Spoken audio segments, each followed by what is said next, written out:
A gente vai conversar agora com o deputado federal Evair de Mello, do PP do Espírito Santo. Ele que é da Comissão de Fiscalização Financeira e Controle da Câmara e também da Previdência, né, deputado? Que o senhor, em 2023, já tinha protocolado um pedido de convocação do ministro para ele explicar essas denúncias que na época já existiam e que foram se arrastando até então. Uma ótima tarde, seja bem-vindo. Boa tarde, obrigado pela oportunidade. E o que mais nos assusta nesse processo todo é a omissão dos responsáveis e, naturalmente, do governo liderado pelo ministro Lupe. Veja bem que em 4 de março de 2023, nós notificamos o ministro alertando desses descontos irregulares, desse roubo declarado dos aposentados. Portanto, o ministro que diz que há 7 meses, há 1 ano foi avisado, não. Mais de 2 anos atrás, o ministro foi alertado, foi notificado, e nós iniciamos, inclusive, após a notificação, nós fizemos na Comissão de Fiscalização Financeira e Controle a convocação, que se tornou convite, e o ministro esteve aqui.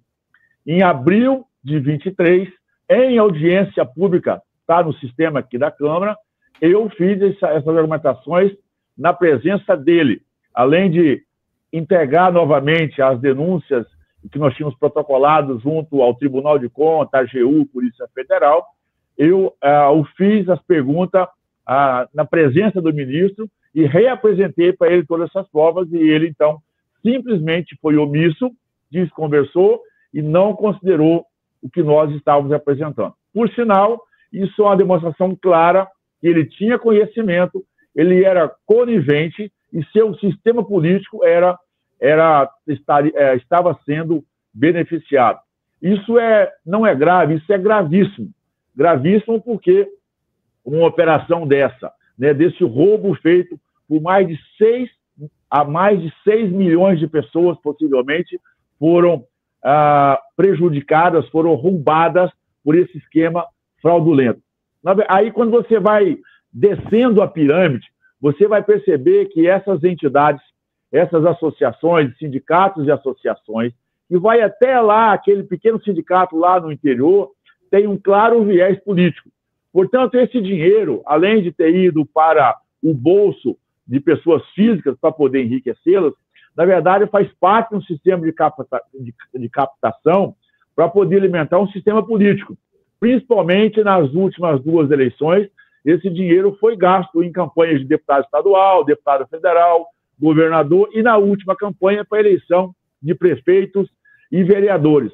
Portanto, todos esses políticos que declaradamente eram o fulano do sindicato, o fulano da associação, né, o fulano dos aposentados, foi de forma também indireta ou direta beneficiado com esse esquema fraudulento. Portanto, essa investigação que começa pelo ministro, a gente espera que termine lá com aquele vereador, com aquele prefeito, com aquele governador que foi eleito com apoio dessa entidade. É um esquema criminoso, é uma prática que a gente conhece ela muito bem dos governos petistas, vamos dizer assim, isso não é uma prática nova, nesse caso do INSS é uma prática nova, mas essa inteligência para o crime, essa inteligência para o roubo, que a esquerda produz no Brasil, usando essas entidades na verdade, de fachada, ou até de muitas delas legais, mas são entidades que, na verdade, existem para um status quo dessa ideologia política. Então, isso talvez, por ter atingido mais de 6 milhões de pessoas diretamente, com certeza é um dos maiores escândalos da República. E não adianta o ministro Lewandowski, o ministro Lupe, que nós vamos investigar, vamos fiscalizar. Não.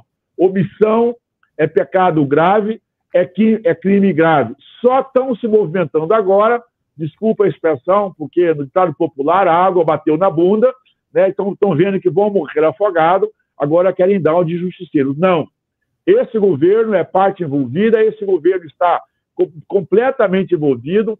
2 anos que nós fizemos essa denúncia, que foi notificado quanto a isso, e aí começam, na verdade, porque isso começou em 2019. Nós tínhamos um processo, inclusive, de credenciamento para que isso pudesse ser de uma forma legal, mas aquela medida provisória de 2022 foi enfiado um jabuti dentro dela. Nós, da oposição, eu particularmente, nas votações anteriores, tinha manifestado contraditório a essa medida provisória, o tanto que quem presidiu naquele momento a sessão fez uma votação simbólica, porque sabia que ali estava embutido um jabuti, passou desapercebido para muitos, mas não para a oposição, que aí foi o liberou geral. E esse liberou geral, a gente olha os percentuais de aumento desse desconto a partir de 23 realmente foram escandalosas. E essa denúncia chegou por mim, a primeira denúncia foi um pequeno agricultor familiar, filiado ao Sindicato dos Trabalhadores lá do interior do estado do Espírito Santo, que me apresentou o seu extrato e me perguntou: deputado, tem um desconto no meu extrato aqui de 30 ou 40 reais, você pode me explicar a quem eu estou pagando? E ali nós achamos a ponta desse novelo, que chegou a esse escândalo agora de mais quase 7 bilhões de reais. Agora, fazendo o contraponto aqui, deputado, esses desvios começaram em 2019, portanto, no governo do ex-presidente Jair Bolsonaro. Como é que o senhor vê isso? Não, eu estou falando assim, esse esquema fraudulento, né, ele está sendo investigado a partir de 2019 e tem que ser feita a investigação, mas tem que lembrar que esse esquema ele começa lá no sindicato. Ele não tem a conivência, a princípio, do alto comando do sistema previdenciário. Né? Os sindicatos, após ter lá, eles perderam aquele desconto obrigatório, né, a taxa sindical, todos eles começaram a construir caminhos para a sua sobrevivência. E algo estranho estava acontecendo, eu reconheço isso é muito importante e tem que ser investigado, porque, naturalmente, esses sindicatos fizeram algumas coisas para poder sobreviver. Um foi o esquema de planos de saúde. Muitos dos sindicatos e federações, nos acordos trabalhistas, pressionaram patrões e empregados a comprarem com as suas agências esses programas planos de saúde. Se tornaram corretores de plano de saúde. Foi uma forma de captação ilícita. Depois, da mesma forma, dentro dos acordos também, muitos desses sindicatos pressionaram por assédio moral. E os patrões ficaram refém, como foi denunciado na época, também que pressionaram para essas contribuições chamadas voluntárias das empresas para a manutenção desse status quo. Então, tem que ser investigado. Eles estão performando a cada dia mais essa forma de se saquear e de se roubar. O que nós queremos, nós, inclusive, já apresentamos, durante essa semana, eu já apresentei quase 30 requerimentos sobre esse tema aqui na casa, para ser mais preciso. Eu já apresentei, vou dizer para vocês, 28 proposições. Nós queremos agora o afastamento imediato de todos os diretores de sindicatos e dessas associações dos seus cargos, para que possamos ter a transparência total e a lisura nas investigações.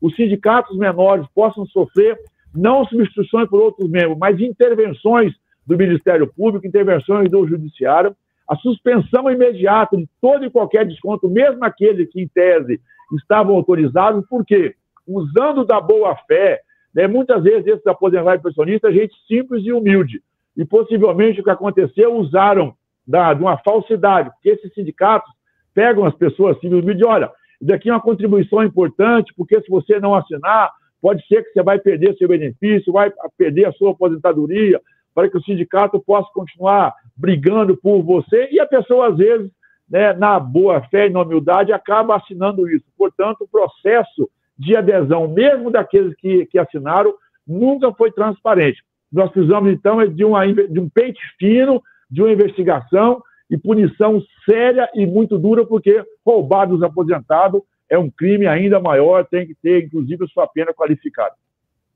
Robson Bonin, nosso colunista, participa. Bonin, bem-vindo, uma ótima tarde. Boa tarde, Marcelo, boa tarde, deputado. Deputado, hoje a gente publica uma nota na coluna Radar.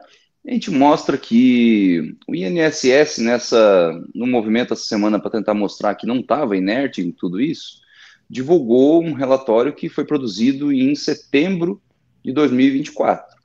E nesse relatório, o órgão reconhece que entre janeiro, portanto, a chegada do presidente Lula ao governo, e março de 2024, que é quando as denúncias tomam corpo na imprensa em relação a esse tipo de fraude, 1.156.000 1.000 casos já haviam sido registrados pelo INSS de aposentados que pediam a exclusão desse desconto porque reconheciam que não tinham autorizado, era fraudulento e queriam receber o dinheiro de volta.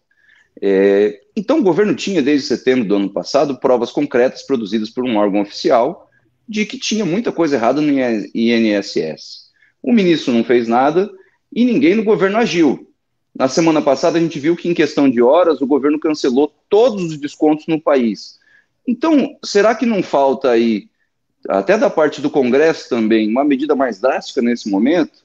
Está claro que era possível corrigir e acabar com essa fraude lá em 2024, pelo menos, e ninguém fez nada? Será que é só o ministro que é o culpado? Não tem que chamar mais gente acima do ministro também? Olha, a nossa competência como parlamentar compete a nós a convocação do ministro. E, claro, acionar os órgãos de investigação para que possa fazer o seu papel. A grande maioria dessas associações, né, dessas entidades e desses sindicatos no Brasil, a gente sempre sabe, desde Saul Alinsky, para quem minimamente conhece o processo de estruturação e de origem da agenda desses sindicatos, elas são um braço, na verdade, político-social de um grupo ideológico político. O governo Lula sempre foi beneficiado com movimentações sorrateiras, inescrupulosas de atuações desses sindicatos, ao ponto de nós chegarmos aí e temos urnas, por exemplo, que estão, no dia da votação, são colocadas dentro dos sindicatos e quando abre essa urna a gente sabe o resultado que é. A esquerda brasileira, nós precisamos de entender que esse pessoal é profissional, né, são muito habilidosos, são criativos e são ousados. Eles acharam a cerca, todo momento que eles acham a cerca frouxa, eles partem para cima como uma nuvem de gafanhoto para devorar completamente a lavoura que está do outro lado. Portanto, o ministro é o ministro-chefe, mas ele tem, sob a sua tutela, uma série de servidores e a conivência, eles são a pirâmide. O Lula está no topo da pirâmide, o ministro está na segunda escala, mas desde a base, onde estão esses sindicatos, pelego, essas associações. O PT, né, o PSB, o PDT, né, o PSOL, que sempre foram ligados a essas entidades, sabem fazer isso. Isso veio, não é de hoje, isso desde, na verdade, a estrutura organizacional desses sindicatos, dessas entidades, ela surge a partir, inclusive, né, para quem minimamente estuda a história, lá que eu cito o Saul Alinsky, que foi o cara que estudou Al Capone, onde surgiu, inclusive, o termo crime organizado. E ele, por ter pesquisado isso, ele estudou essa estrutura, e esses sindicatos, as associações, né, o PT, o MST, a grande parte dessas ONGs usa essa mesma estrutura organizacional para mobilização de base, para levar conceitos, e aí eles montam a sua pirâmide financeira. Isso é uma pirâmide financeira. Portanto, é inescrupuloso esses dados. Volto a dizer, mesmo aquelas operações que a gente, às vezes, vota de uma boa-fé. Não, se a pessoa quer se filiar ao sindicato, quer autorizar, perfeitamente. Só que o processo de convencimento, na verdade, é um processo de assédio, de mentira. Sindicato vende que a pessoa, para se aposentar, eles têm que estar sindicalizados, não tem nenhum vínculo. Previdência não tem nenhuma relação com o sindicato. Nunca teve e nunca vai ter. Não precisa disso. Mas, infelizmente, ainda mais as pessoas que estão no BPC, aquela aposentadoria rural, os trabalhadores mais simples e humildes, sem nenhuma formação, eles vinculam sindicato à previdência. E isso foi vendido por anos no Brasil, ninguém fez esse enfrentamento. E hoje a gente está descobrindo que eles são habilidosos, audazes, corajosos e inescrupulosos. Têm coragem de roubar dinheiro dos aposentados. Agora, deputado, hoje, inclusive, vai ter uma audiência na Comissão da Previdência, o senhor vai participar, o senhor também é integrante. Queria saber qual que é a expectativa, né, para essa audiência em que o ministro falou. Ele é convidado, mas confirmou, disse que vai participar ou deve participar dessa audiência. O que falta o ministro esclarecer? Os principais pontos, de forma resumida, por favor. Eu vou antecipar.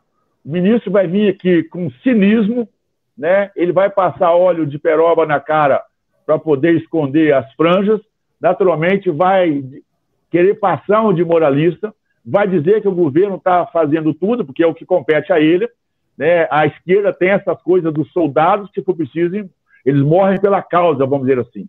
mas ele, naturalmente, vai tentar proteger o governo disso, vai dizer que a Polícia Federal está fazendo o que tem que ser feito, que os tribunais estão fazendo o que tem que ser feito, vai dizer que o presidente Lula pediu pessoalmente uma investigação muito dura, ou seja, vem com a oratória pronta e são treinados para isso. Esse povo que é fiel a Che Guevara, a Hugo Chávez, a Maduro, eles têm cara de pau, eles têm ousadia e com certeza vai fazer cara de paisagem até passar uma de moralista.